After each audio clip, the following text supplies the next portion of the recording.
आपका मेरे चैनल ज्ञान की दृष्टि में स्वागत है। हमारे ज़माने में साइकिल 3 चरणों में सीखी जाती थी। पहला चरण कैंची और दूसरा चरण डंडा, तीसरा चरण गद्दी। तब साइकिल चलाना इतना आसान नहीं था, क्योंकि तब घर में साइकिल बस पिताजी या चाचा चलाया करते थे।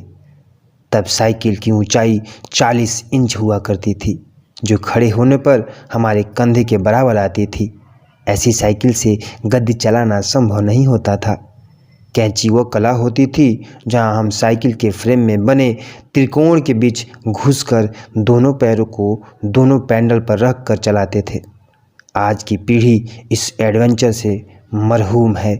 उन्हें नहीं पता कि 8-10 साल की उम्र में 40 इंच की साइकिल चलाना जहाज उड़ाने जैसा होता था। हमने ना जाने कितने दफ़े अपने घुटने और मुंह तुड़वाए हैं, और गजब की बात यह है कि तब दर्द भी नहीं होता था। गिरने के बाद चारों तरफ देखकर चुपचाप खड़े हो जाते थे, अपने हाफ कच्छे को पोंछते हुए। अब तकनीक ने बहुत विकास कर लिया है। 5 साल के होते ही बच्चे साइकिल चलाने लगते हैं, वो भी बिना गिरे। 2-2 फीट की साइकिल आ गई है, और अमीरों के बच्चे तो अब सीधे गाड़ी चलाते हैं। छोटी छोटी बाइक उपलब्ध है बाज़ार में।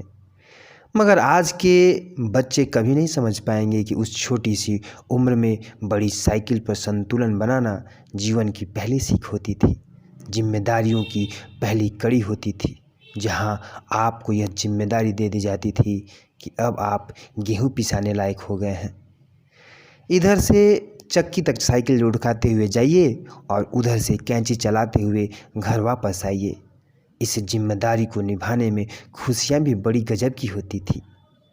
और ये भी सच है कि हमारे बाद कैंची प्रथा विलुप्त हो गई। हम लोग की दुनिया की आखिरी पीढ़ी है जिसने साइकिल चलाना 3 चरणों में सीखा। पहला चरण कैंची, दूसरा चरण डंडा, तीसरा चरण गद्दी, फिर बादशाहों वाली फीलिंग। नमस्कार।